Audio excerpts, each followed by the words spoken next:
melakukan wawancara di PT Telkom Akses. Bukti ya PTK? Yes!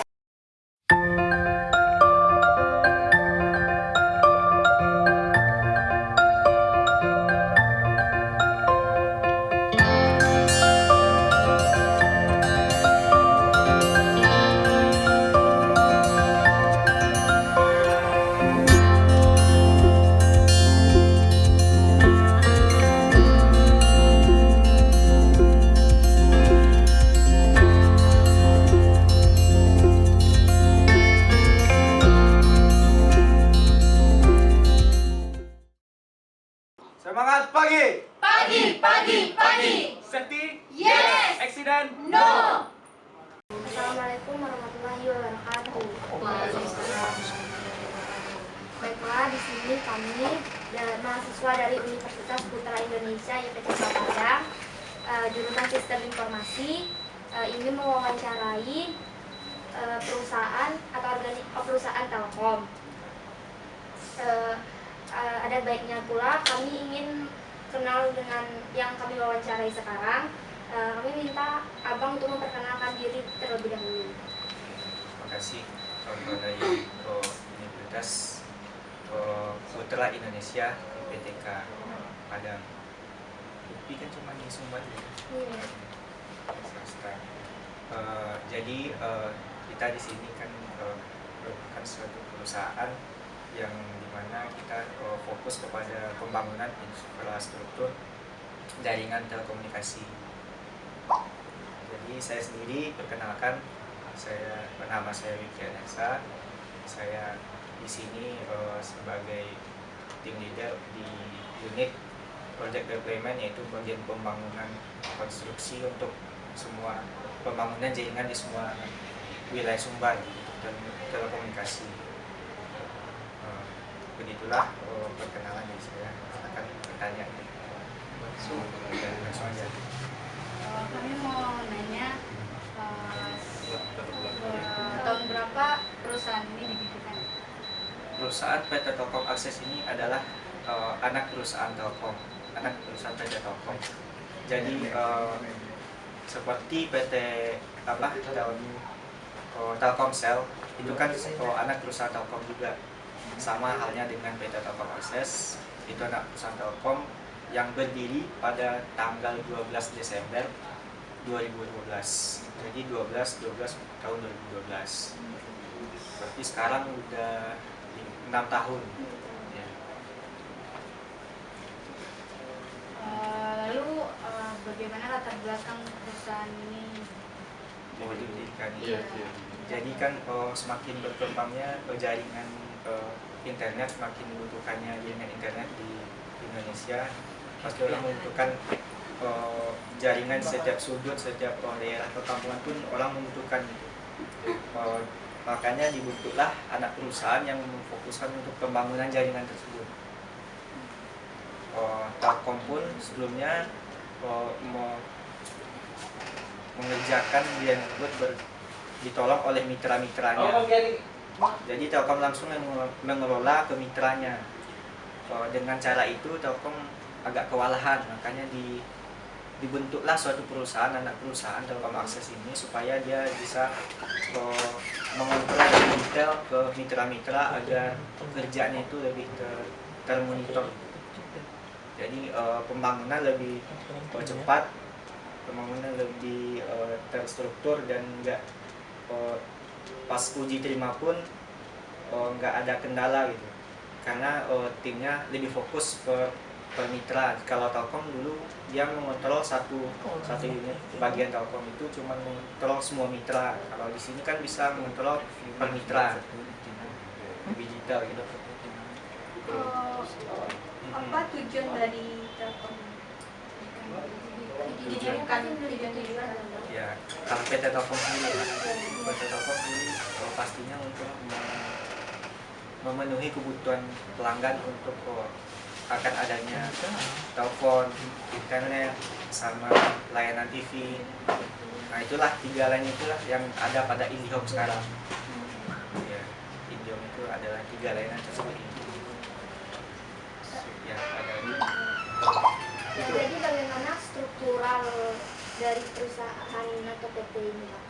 Strukturnya, struktur organisasi seperti gimana? Susunan struktural yang ada di dalam Oh, kayak bagian-bagian unit, unitnya lah bagian-bagian, ya? iya. Oh gitu. Telkom sendiri ada beberapa unit yang penting itu. Yang pertama ada bagian logistik, yaitu bagian-bagian yang memenuhi untuk pembayaran rekonsiliasi ke mitra, itu bagian logistik. Terus bagian construction sendiri di sini adalah unitnya, bagian construction. Itu bagian pembangunan jaringan di suatu daerah. Bagian maintenance, bagian yang fokus pada pemeliharaan jaringan. Misalnya ada gangguan di pelanggan, nah itulah di situ ada tim asuran juga namanya. Tim asuran ini untuk memfokuskan ke pelanggan-pelanggan IndiHome. Ada lagi pelanggan korporat seperti kantor-kantor kantor-kantor pemerintahan, itu ada CCAN namanya unitnya. CCAN ini agak fokus ke pelanggan-pelanggan korporat. Terus ada lagi unit Daman Data Management, itu bagian data inventory. Jadi semua data hasil pembangunan kita laporkan ke data manajemen untuk di-inventory secara sistem, agar saat kita melakukan maintenance pemeliharaan akan lebih dipermudah dengan adanya data-data tersebut. Jadi gitulah bagian-bagian yang ada pada Telkom. Itu selama perusahaan ini didirikan, adakah masalah yang pernah terjadi dan bagaimana caranya untuk menyelesaikan masalah? Mensolusikannya. Masalah banyak sekali, Bang. Jadi setiap pembangunan pasti ada case tertentu, contohnya izin dari warga. Ada warga yang kabel kita lewat di lahannya aja dia minta 10 juta. Itu barusan terjadi di Karangputih. Sekarang pembangunan di Karangputih case seperti itu, dia minta karena tiang kita ada ditanam di lahan dia dan kabel kita melewati tiang tersebut, dia minta uang 10 juta. Jadi itu tetap kita jalankan, kita minta tim terkait untuk mengurus di situ, agar kita minta ke pemilik lahannya itu tanahnya ada sertifikat atau enggak. Kita kan butuh sertifikat itu memang tanah dia atau enggak, atau ngaku-ngaku aja. Iya. Dia ngakunya tanah kaum, tentu kita harus minta buktinya. Nah itu kita minta sekarang, kalau memang iya tanah dia, kita ajukan ke atas, ke regional ini ada di regional Sumatera, ini ada di Medan. Di Medan. Pusatnya di Sumatera, di Medan. Jadi kita ajukan ke regional untuk case seperti ini akan disolusikan dengan dana-dana yang nanti dialokasikan untuk memang ada dananya. Solusinya paling ya kendala-kendala gitu, kendala minta uang. Minta uang Iya. yang banyak kali, Mas.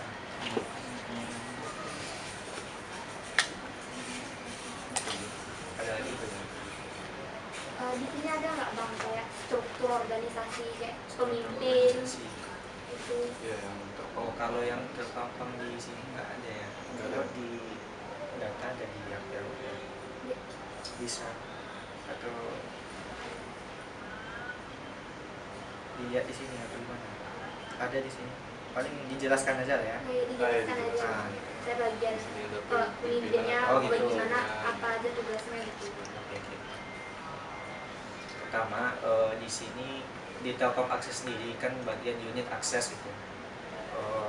Unit Telkom Akses ini ada 3 bagian direktorat. Yang pertama konstruksi, di sini ruangannya konstruksi. Yang kedua operation. Yang ketiga sales service. Enggak, operation sama sales service. Yang satu lagi maintenance dan assurance. Konstruksi sendiri dimanajeri oleh Pak Mulyadi namanya. Ini mejanya dia. Sekarang lagi rapat jadi sebelah Pak Mulyadi. Yang kedua di sales service dan operation itu ada Pak Okta namanya manajernya. Yang ketiga bukan Pak Okta, maaf. Sales service itu dimanajeri oleh Pak Aidil. Selanjutnya di maintenance dan asuransi itu Okta. Jadi 3 unit itu terbagi-bagi lagi di bawahnya. Oh, berarti ada ya, satu unit. bercabang. Oh gitu.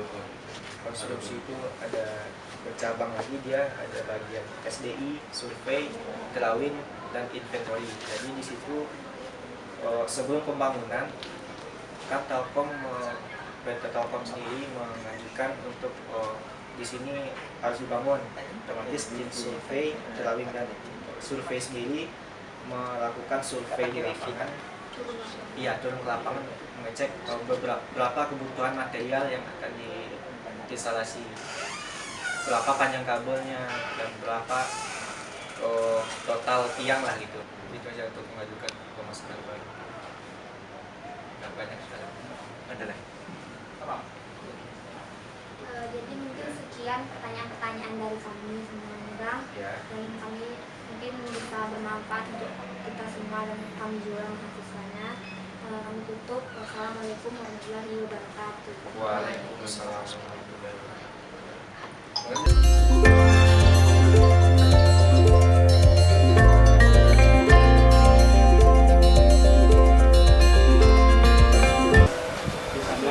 Ada unit audit, ada unit commerce, ada unit finance, ada unit procurement. Di situ di sana tempat kakaknya pakai baju hijau itu adalah ruang lingkup dari tim yang maintenance.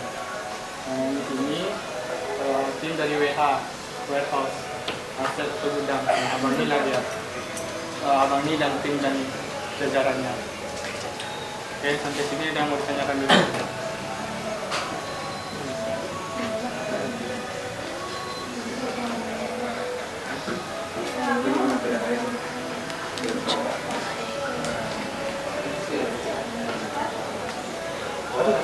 Bang, tadi kan Abang nanyakan kan ini ruangan tempat Servis. ya. Bisa nggak kalian apa aja tugas itu, apa aja yang dikerjain? Oke. Ya. Kalau di servis itu kita mulai dari HRD dulu ya.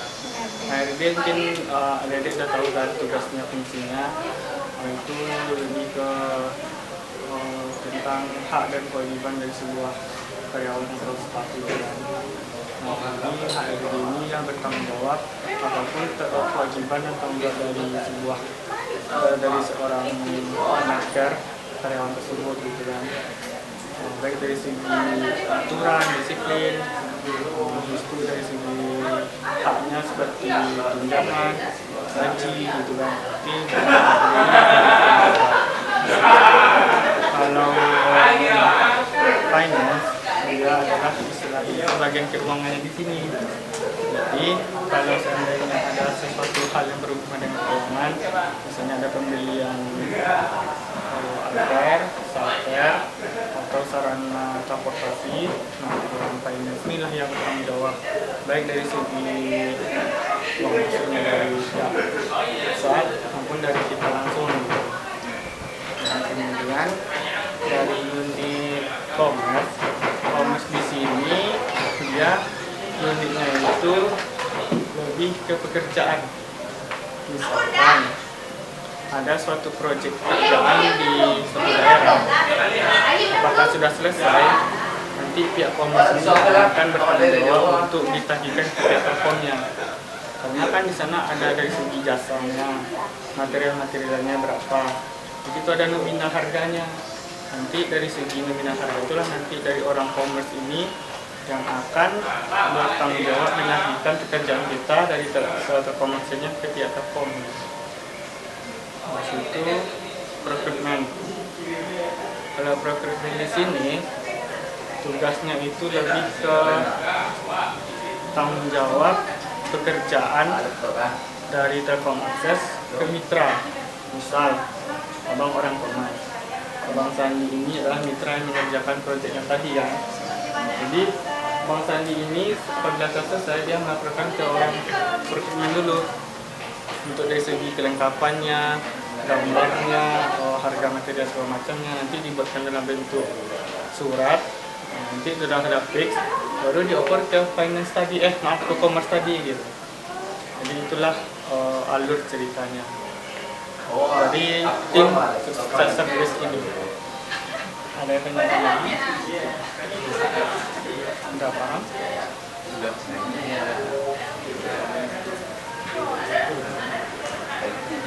Kalau dari segi baju abang, bang, apa beda bang? Oh, nah kalau yang ini adalah baju umumnya yang sering kita pakai. Yang merah ini. Dia ada 2 versi, yang ini satu, sama yang itu satu. Merah putih. Ada 2 versi. Biasanya yang putih merah itu digunakan kami untuk acara hari Rabu besok. Jadi kalau yang ini hari Senin, Selasa, dan Kamis. Jumat batik biasanya itu bebas. Nah, karena Abang Sandi ini pakainya bebas, motifnya beda, karena dia ini adalah dari DWH, dia pengen buat baju khusus sendiri. Kan nampak beda nggak? Di belakang juga ada tulisannya itu belakang tuh. Nah, ini dia. Oke, ada lagi mau ditanyakan? Kalau di sini sudah paham? Sudah. Tempat yang lain. Tempat yang lain? Oke, itu kita ke lantai 2 aja ya. Langsung lantai 2.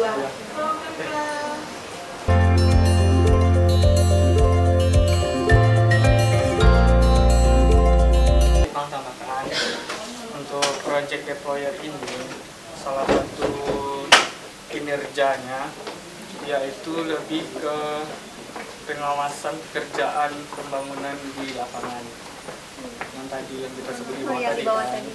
Misalnya ada suatu pekerjaan pembangunan di Gunung Buaya misalnya. Nah, selama mitra itu bekerja, dari pihak konstruksi inilah yang bertanggung jawab pekerjaan itu sudah sampai mana, adakah kendala di lapangannya seperti apa, baik itu dari kendalanya alam maupun dari warga maupun dari pimpinan bersangkutan. Nah, orang konstruksi inilah yang akan menjelaskannya dan mensolusikannya di lapangan seperti apa. Gitu. Istilahnya itu pihak kedua lah dari kita. Ya, ada yang ditanyakan? Tempat yang lain ada ya? Ada, banyak. Ada 2 baru kita tiba. Iya, 2. Iya, di masing-masing sih. Dan kita lanjut ke lantai 1 lagi. Ke bawah lagi. Bawah lagi. Iya. Tapi kita lewat sini aja. Iya. Nah, itu adalah ruangan untuk unit SDI tadi. Project development dan SDI itu kan ada satu struktural. Pada dia bisa ruang, makanya ada struktural lantai 2 sama lantai 1. Oh, iya. Ini juga sama. Jadi untuk SDI di sini salah satu kinerjanya itu dia itu adalah kebanyakan dari tim survei. Tim survei maksudnya di sini misalkan di daerah Lubuk Buaya tersebut membutuhkan satu jaringan telkom, jaringan fiber. Sebelum jaringan fiber itu dibangun, disurvei dulu oleh tim SDI tadi. Nanti tim SDI mengumpulkan data-data apa aja yang dibutuhkan, panjang kabelnya berapa, tiang kabelnya ada berapa batang, habis itu kelayakan dalam pembangunan seperti apa. Nanti dibuatkan anggarannya, habis itu di-ACC oleh dari pihak Telkom langsung, baru dioper lagi ke tim konstruksi. Jadi di sini adalah lebih tepatnya ke ruangan SDI lah. Habis itu di sini Telkom Solution ini adalah ruang CCAN. CCAN ini abang juga lupa ya panjangannya, kita jelasin bahwa ini CCAN ini apa panjangnya. CCAN ini lebih tepatnya adalah untuk penanganan gangguan-gangguan besar, pelanggan-pelanggan besar. Misalkan ada rumah sakit yang kabelnya putus, nah, nanti tim inilah yang akan bertanggung jawab menyambungnya, atau jaringannya yang langsung bersangkutan bermasalah, yang pelanggan-pelanggan korporat, tim itu yang bersangkutan. Nanti juga ada di tengah sini tim Nabdi itu adalah tim lebih tepatnya ke pihak tower yang ada di sekitar di luar. Nah, jadi baik tower itu belum ada jaringan fiber, baik tower itu ada gangguan, baik tower itu pergantian kabel. orang itu yang bertanggung jawab untuk penanganannya. Sejauh ini ada yang mau ditanyakan?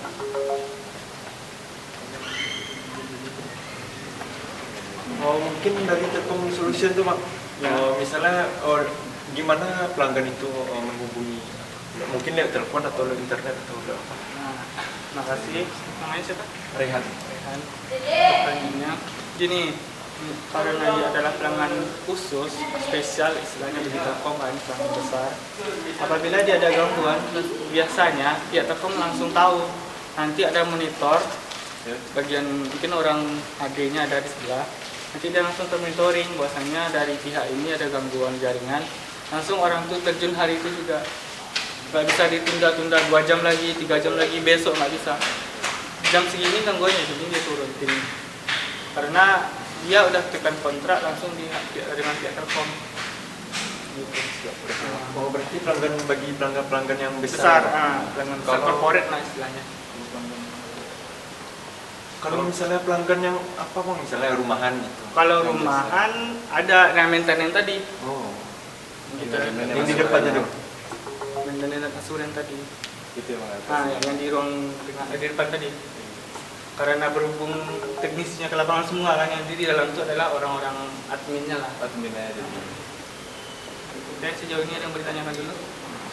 Enggak ada lagi. Ras? Tempat yang lain. Tempat yang lain? Iya. Oke, sebelah kita lagi. Saya kira soalnya. Ya, Adi.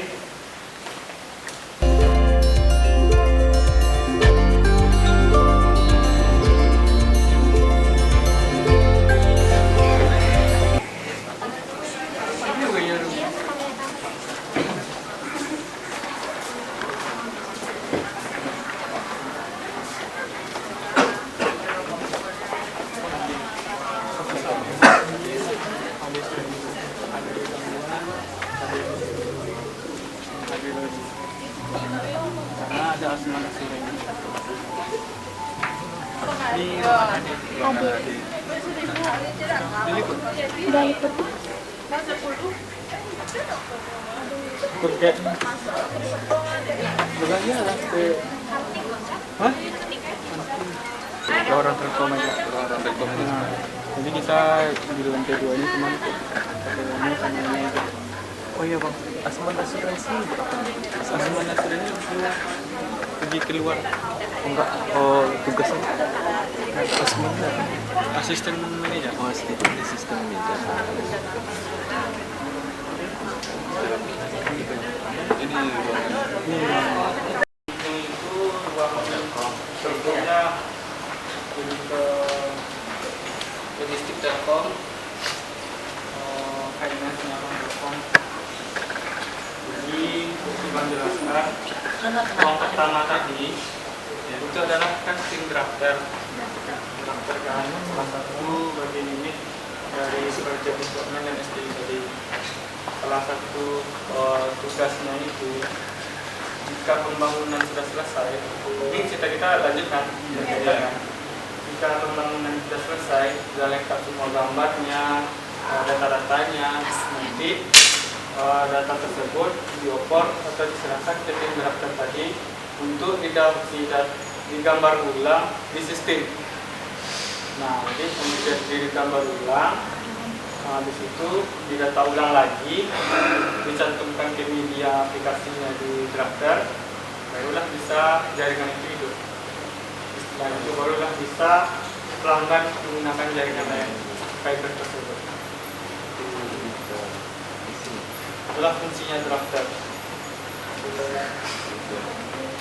Kalau HD di sini ada 2 tadi kita lihat kan, HD USB sama HD gangguan. HD USB di sini adalah HD pasang baru. Jika ada salah satu pelanggan atau warga teknisi ngoper lagi ke HD yang tadi, baru dihidupkan sama HD tersebut layanan jaringan di rumah pelanggan tersebut. Kalau HD gangguan tidak sama fungsinya. Nanti gangguannya di sini baik gangguan corporate maupun gangguan kayak rumah gitu, rumah yang biasa.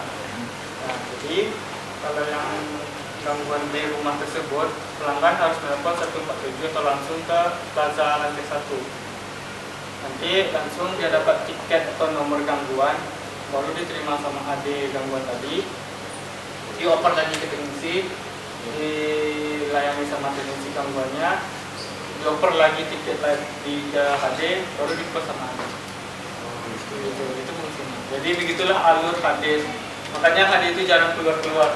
Dia stay selalu di depan PC ya. Ada order masuk, dibagikan, di close. Order masuk, bagikan, close. Gitu terus. Jadi berhubungan dengan data dan Excel. Ada yang mau ditanyakan lagi nggak? Sejauh ini? Ada? Cukup kan? Cukup? Ya, cukup. Kalau tanya sesuatu udah paham semua kan?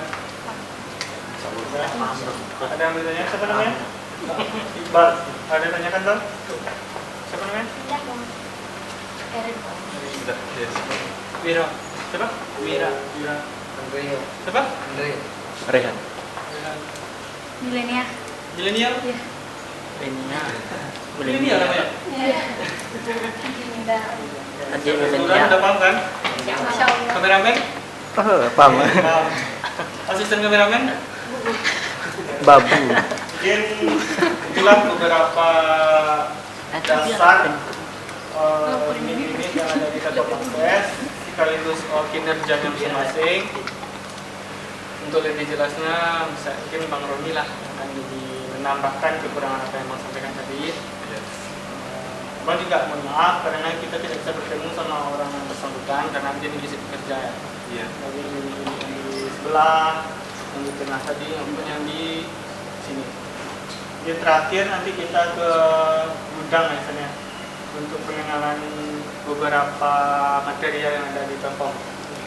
Ya menambah wawasan yang mungkin itu sama Bang Sandi. Bang Sandi. Mana Bang? Oke, silakan Bang Sandi ambil. Ayo.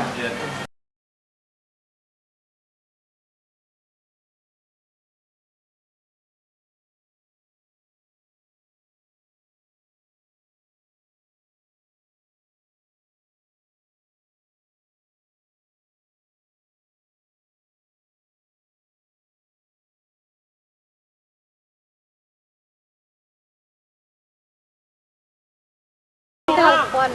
Yang ini panjangnya 7 meter. Nah, ini panjangnya 9 meter. Nah, jadi kegunaan dari tiang 9 meter ini kalau seandainya kabel itu melintasi atau crossing jalan. Jadi kan misalnya satu tiang di sini jalan, di sebelahnya ada tiang lagi gitu. Jadi membentang jalan. Nah, biar nggak mengganggu kendaraan yang lewat, biar lebih tinggi. Yang ini beda hitam sama Merah ya perbedaannya. Perbedaannya dari vendornya, dari mitranya yang membuat tiang ini. Nah, salah satunya di PT Kunango Jantan, tahu? tahu itu. Nah, ini dia. Kegunaannya sama Bang? Sama untuk melintasi apa? Untuk telepon. Ya, kabel telepon. Kayak dulu. Nah, ini yang namanya kabel fiber optik. Fiber optik. Nah, kabel fiber optik itu kabel yang isi di dalamnya itu kaca. Nah, Ini kabel yang sering diambil orang, Mas. yang dimaling orang. Iya. Kalau yang dimaling orang itu yang besar itu kabel tembaga. Tembaganya. Selang dimaling orang tuh. Kalau ini macam-macam, isinya ada yang 12 core, 24 core, 96, 48, 144, paling banyak 288. Ya. Inilah yang ditarik sama mitra dari Telkomsel. Ini panjang satu drum ini panjangnya 4 kilo. 4 kilo.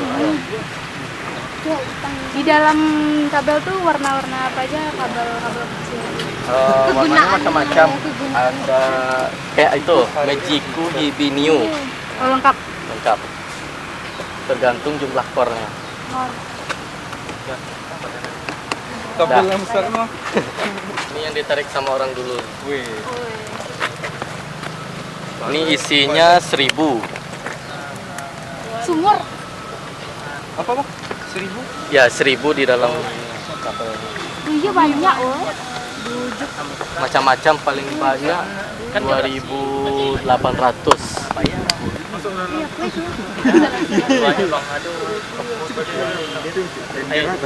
Ini kabel tembaga.